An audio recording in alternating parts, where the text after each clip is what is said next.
everyone, welcome back to my channel. Welcome back to actually probability. So guys, probability के part first में last topic we did was the dependent and the independent events. मैंने आपको dependent और independent events के बारे में बताया था, ठीक है.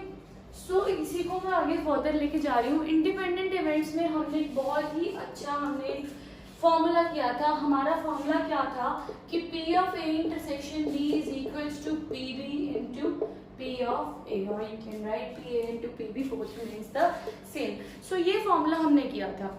अब इसमें हमें एक बहुत ही इम्पॉर्टेंट रिजल्ट मिलने वाला है. ये रिजल्ट हमें ये बोलता है कि अगर A और B दो इवेंट्स है और ये दोनों हमारे पास क्या है, these both are the independent events, तो उनका जो हमारे पास कॉम्प्लीमेंट होगा वो भी इंडिपेंडेंट इवेंट्स की तरह ही एक्ट करेगा. ठीक है, हमें क्या बोलता है, हमें ये बोलता है कि अगर A और B दो इंडिपेंडेंट इवेंट्स हैं तो अगर उसका हम कॉम्प्लीमेंट करते हैं, ठीक है, वो भी हम लोगों को क्या मिलेगा, उससे भी इंडिपेंडेंट इवेंट्स ही मिलेगा. और ये भी बोलते हैं कि A and B कॉम्प्लीमेंट. मतलब यार यहाँ से सिंपल सा मतलब ये हुआ कि तीन फॉर्मूलाज उसने दे दिए कि A complement intersection B complement will be equal to probability of A complement and probability of B complement. Probability of A complement intersection B will equal to probability of A complement probability of B, and similarly probability of A intersection probability of A probability of B complement. बच्चों ये तीन formulas, these are the most important formulas जो हमें क्या बोलता है कि अगर A और B ये दोनों independent events हैं तो उनकी जो कॉम्प्लीमेंट अगर हम करेंगे तो वो भी क्या होंगे, एक इंडिपेंडेंट इवेंट्स. तो ये तीन फॉर्मूलाज जो हमें बहुत ही इंपॉर्टेंट इंडिपेंडेंट इवेंट्स से मिलते हैं, ये हमें ये बोलते हैं. चलो जी, नेक्स्ट ये तो था आपका सबसे फर्स्ट टॉपिक जो हमारे प्रोबेबिलिटी का सबसे इंपॉर्टेंट टॉपिक है. ठीक है, अब चलते हैं प्रोबेबिलिटी के सेकंड मोस्ट इम्पॉर्टेंट टॉपिक पे. सो ये वीडियो सारी उस टॉपिक पे ही होने वाली है. ठीक है, उसमें हम लोग चार चीजों को मैं एक्सप्लेन करने वाली हूँ. इस वीडियो में I am going to explain you the four things, that is the random variable, probability distribution,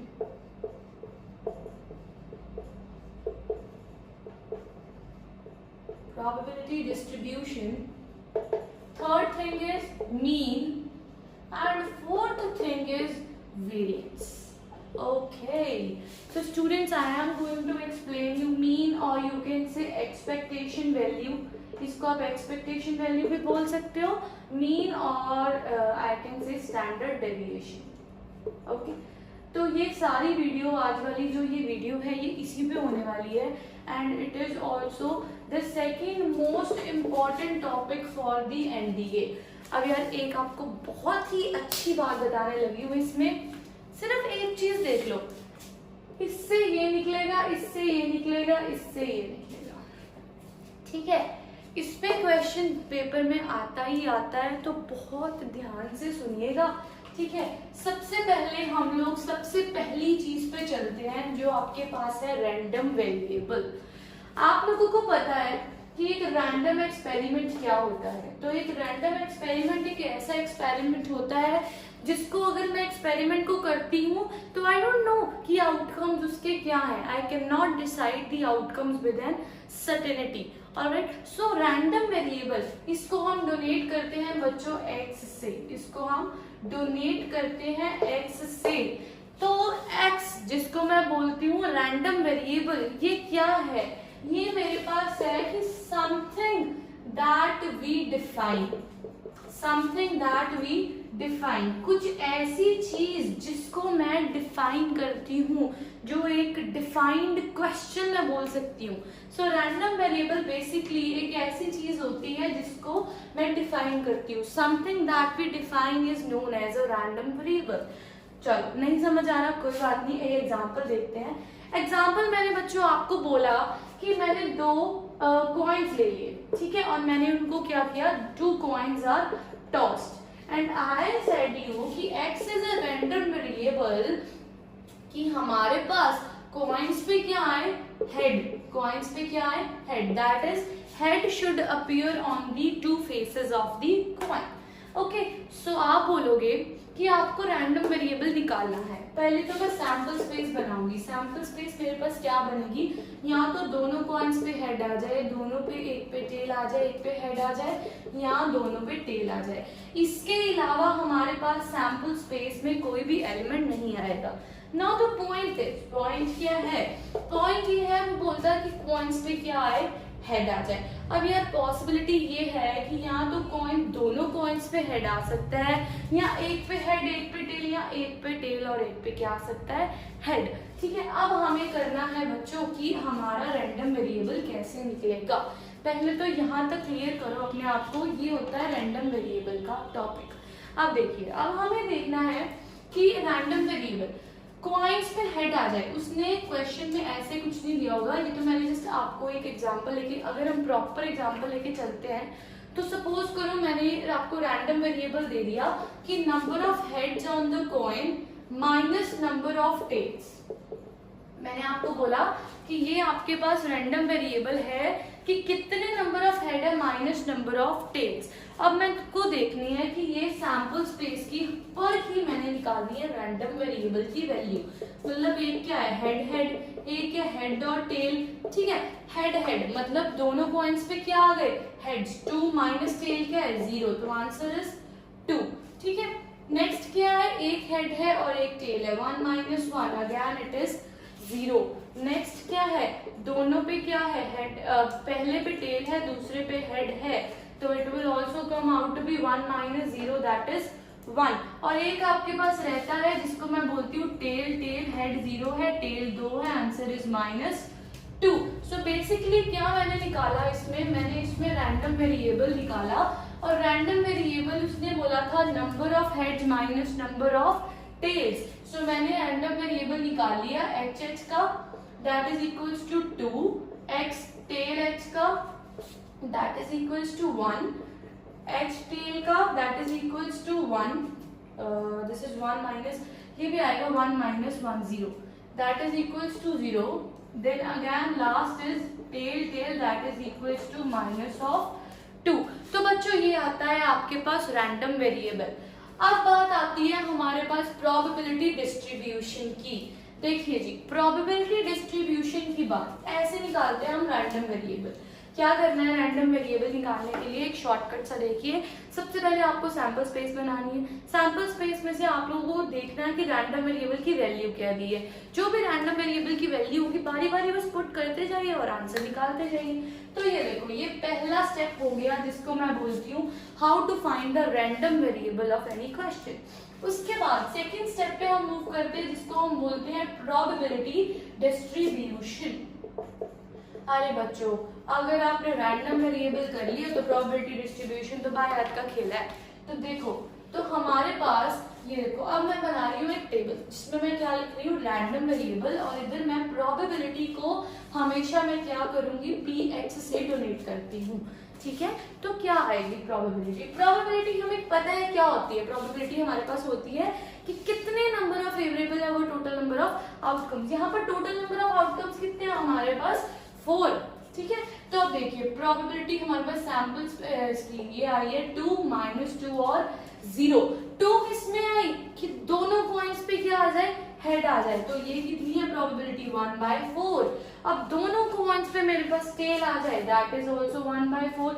अब दोनों पॉइंट्स पे एक पे हेड आए एक पे टेल आए, और पहले पे टेल आ जाए दूसरे पे हेड आए, वो कितनी है 2/4। तो ये आ जाती है 1/4, 1/4 ये आ गई 1/2।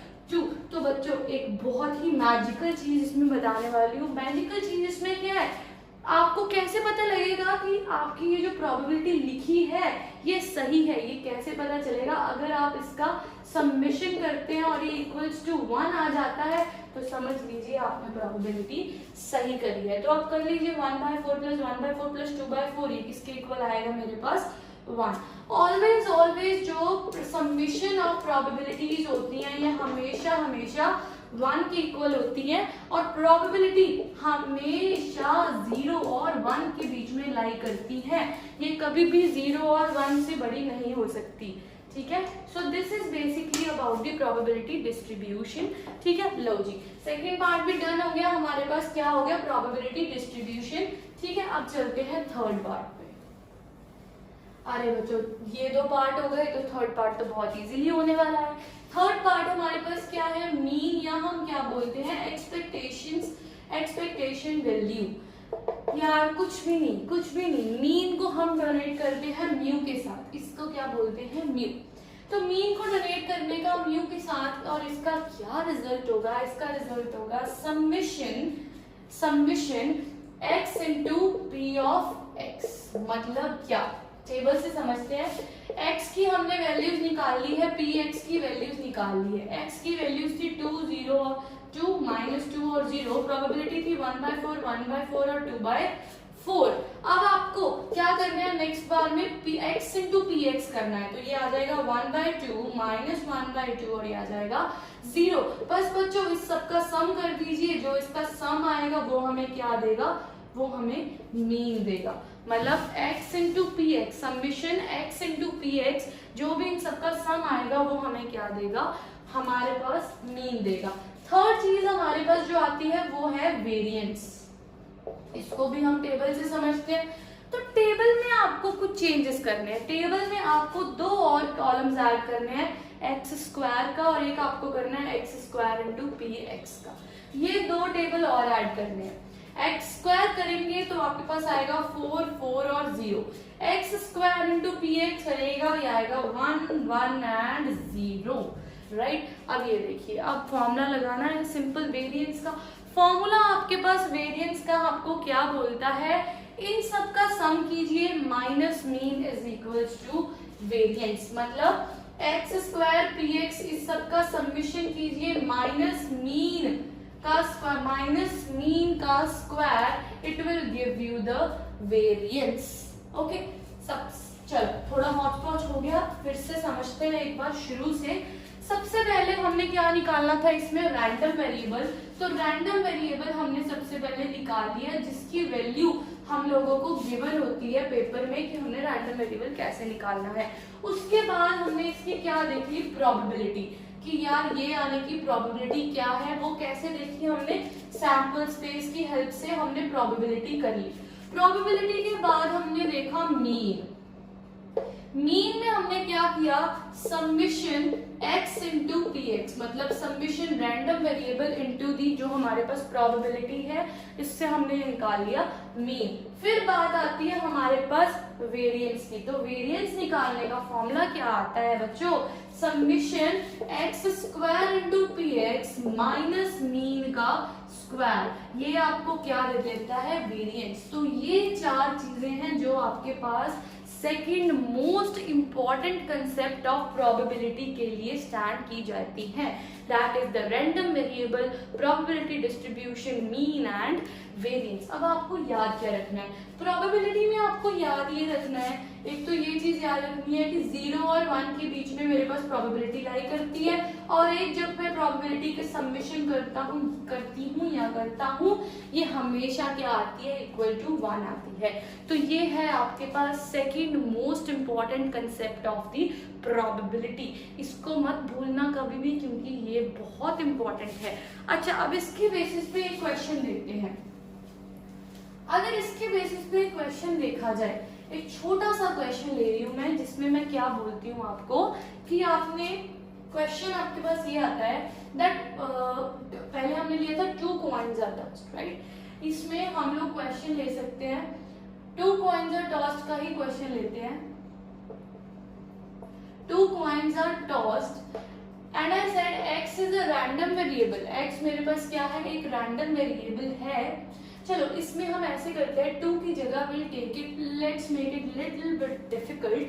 3 coins are tossed, right. 3 coins are tossed and इसमें x आपके पास जो रैंडम वेरिएबल है उसकी वैल्यू आपको दी जाती है कि number of heads minus number of tails. ठीक है, तो सैंपल स्पेस इसकी बनाइए सबसे पहले अपनी कॉपी पेन लेके।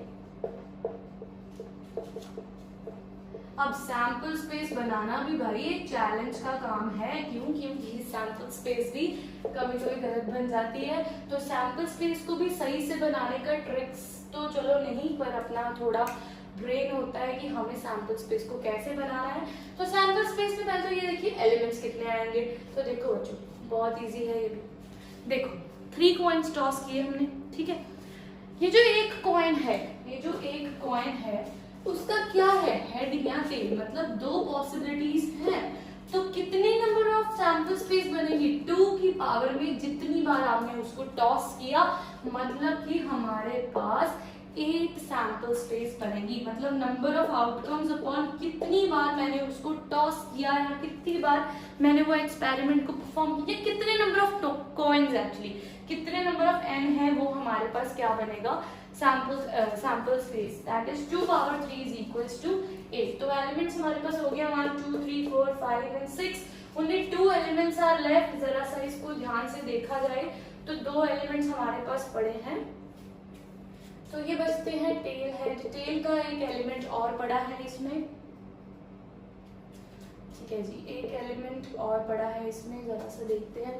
देखो हेड मतलब हेड के हमारे पास अभी 3 एलिमेंट्स ही कंप्लीट हुए हैं, मतलब एक एलिमेंट और आएगा जो किसका आएगा, हमारे पास हेड का एलिमेंट। टेल का देखा जाए तो टेल के चारों एलिमेंट्स हमारे पास कंप्लीट हो चुके हैं, तो एक एलिमेंट और आएगा, यहाँ ये आएगा, ये भी हो चुका है। हेड का एलिमेंट हो गया, हेड का ये भी हो गया, हेड का ये हो गया, हेड का ये हो गया।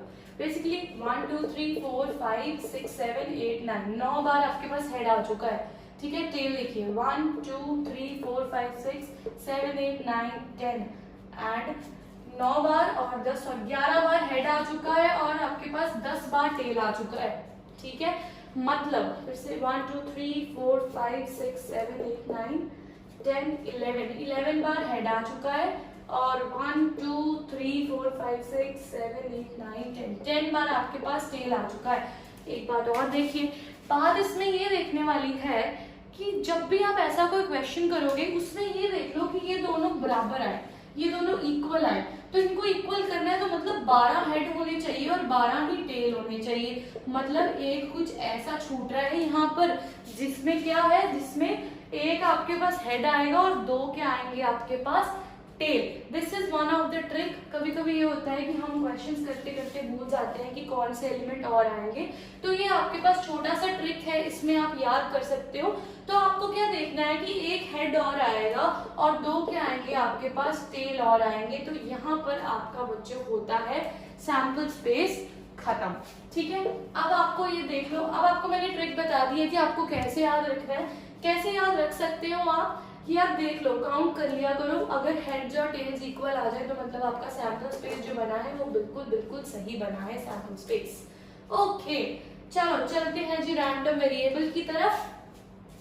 रैंडम वेरिएबल सबसे निकालते हैं h का, तो ये आ जाएगा 3 - 0 3। फिर निकालते हैं h का।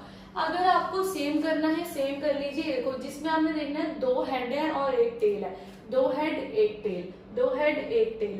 तो ऐसे देख लीजिए जितने भी एलिमेंट्स ऐसे इकट्ठे बनते हैं उसका सेम प्रोबेबिलिटी आती है। नहीं करना तो अलग अलग कर लो। चलो मेरे साथ फिर 2 - 1 is 1। नेक्स्ट है हमारे पास टेल हेड हेड, इसका मतलब 2 हेड्स हैं और 1 टेल है 1। नेक्स्ट आपके पास h के बाद h 2 हेड्स हैं और 1 टेल है अगेन 1। फिर चलते हैं h के बाद t 0 heads 3 tails, it gives you -3। next is t 1 head and 2 tails -1। next is t and next is h ठीक है। ये आपको क्या देते हैं, 1 head और 2 tails -1 and again 1 head और 2 tails is -1। अब आप कोलैबोरेशन में लिख सकते हो कि सैंपल स्पेस जो हमारे पास ये रैंडम वेरिएबल है वो आया 3 आया, 1 आया और एक -3 आया और ये क्या आया -1। तो चलो जी फिर रैंडम वेरिएबल लिखते हैं आगे। Let's start making the table बनाना शुरू करते हैं रैंडम वेरिएबल। तो रैंडम वेरिएबल हमारे पास कौन सा आया 3। बच्चों ये बहुत इंपॉर्टेंट है, रैंडम वेरिएबल कैसे निकालना है, तो रैंडम वेरिएबल में ध्यान रखना, ठीक है। चलो ये कितनी बार आया 1, तो टोटल कितने थे 8, तो क्या आया 1/8। 1 कितनी बार आया 3/8। नेक्स्ट ऑल्सो 3/8, ये भी आ रहा है 1/8। देख लीजिए 3 + 3 is 6, 6 + 1 7, 7 + 1 is 8। तो ये आ गया आपके पास प्रोबेबिलिटी। अब मुझे इसका कोई काम नहीं है तो आई एम इरेजिंग दिस। लो जी, प्रोबेबिलिटी बन गई। नेक्स्ट हम क्या मूव करेंगे, मीन पे। तो मीन आपको पता ही है, मीन निकालने के लिए हमें क्या करना पड़ता है, पहले समेशन x * px करना पड़ता है। पहले मैं x * px करती हूँ, इट बिकम्स 3/8, 3/8 - 3/8 माइनस ऑफ 3/8। तो मीन यहाँ से आपका आता है 0। मीन क्या आता है 0। यहाँ पर अपनी सेटिस्फेक्शन के लिए लिख सकते हो आप कि समेशन मेरे पास 1 के इक्वल आया है। तो मीन क्या आया बच्चों, आपके पास 0 आता है मीन। ठीक है, उसके अगला स्टेप हमारे पास लास्ट स्टेप वेरिएंस। उसके लिए मैं करती हूँ x², 9 1 1 9, x² * px। ठीक है, x² इंटू क्या करना है आपको px।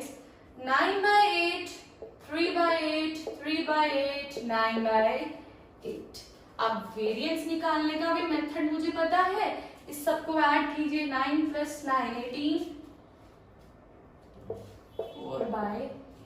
क्या आ गया आपके पास 24/8 माइनस मीन का स्क्वायर।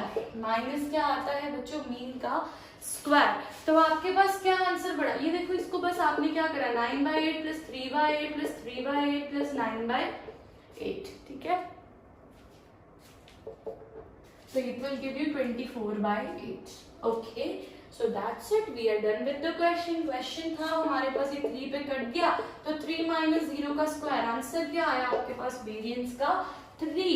तो क्वेश्चन बहुत इजी था, क्वेश्चन साथ के साथ सॉल्व हुआ। ये हुआ हमारे पास रैंडम वेरिएबल, इसके हमें दी प्रोबेबिलिटी, दैट इज समेशन बताया प्रोबेबिलिटी का। फिर हमने निकाला इससे मीन, मीन से निकाला हमने x² से x² * px, और लास्ट हमारे पास क्या आ गया, variance.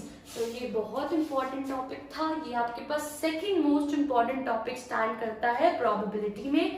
For these more videos just stay tuned with me. Next video में हम इसी को कंटिन्यू करेंगे and third most important thing of probability will be discussed in the third video. Till then take care guys and bye bye.